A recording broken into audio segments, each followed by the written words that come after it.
Hey guys, we're back for day 7 of filming. It's April the 26th, I think, today, and we're going to explain a little bit about piling firewood today. So if you look here, we've got runners down. I use these, this is what we call runners, these old pieces of wood. I just use junk wood for this. And what this does is this keeps your wood pile up off the ground, and it allows air to flow in underneath it.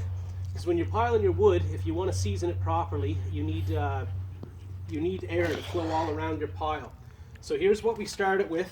This is the finished product of our efforts doing our firewood. You can see, well, you can't see, but back here I leave a little bit of a space between the house and my pile of wood. And this pile is likely going to go up to the bottom of my window here. Once I have up my first pile up to here, then I'll do my next pile starting here with these runners and come out this way with it. And I'll get a couple cord of wood maybe piled up here alongside my house. You want to raise that a little, bud. So when I'm doing this, if you're going to get your ends to stand up on their own, well, there's two different ways. One way is you can use a post like that and drive it in, but I don't really like to do that. This one really isn't doing anything at the moment, you can tell. What we actually do is we pile our wood sort of like you build a log cabin, let's say, with two pieces this way and then two pieces this way. And we build it up in a column like that on the end.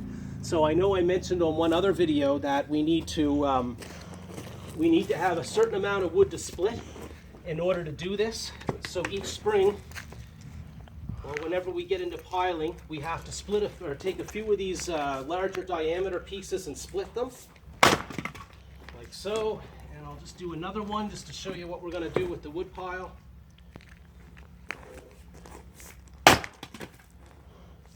Okay, so then you take your ends, now that you have a nice flat end like this, and you can come over to your pile and you build it up just like that. One end that way, two more pieces this way.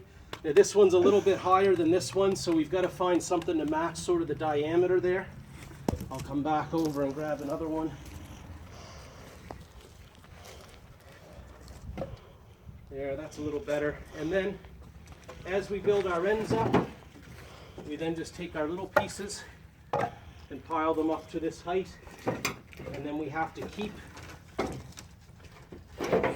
splitting pieces in order to keep this end coming up this way. That way your wood pile ends up being freestanding. You don't need to do anything other than keep your ends piled up like this. That supports all the weight of what's piled in between. All of our round wood, like this, our unsplit stuff, then can go all in the middle section, and all we need is a little bit of split wood to come out here on the ends to finish off the wood pile. And we just keep at that, so we keep sawing up our wood that we cut over on the lot. We're bringing it back here, sawing it up into our actual lengths. This is more the length that we're going to burn in our wood stove this year. We pile our lengths along here, and in the springtime here, this time of year, we just split enough wood over here in order to do our ends. If we had a lot of wood to split, we would probably want to just pile it up, and then we would split it all again in the fall. It's going to be seasoned then, and when the weather gets colder, it tends to split a little bit easier, and that's how we would do this. So that's about it on piling wood. If anybody wanted to know the proper way so that your pile stays up for you, and we're going to do tier after tier or row after row of this until we're up to about our 4 or 5 cord of wood that we need to burn this winter in order to stay warm. So that's it for today, guys. We'll come back again and show you, I don't know, some more splitting and some other stuff that we do with this. But we'll see you on another video. Thank you, like and subscribe.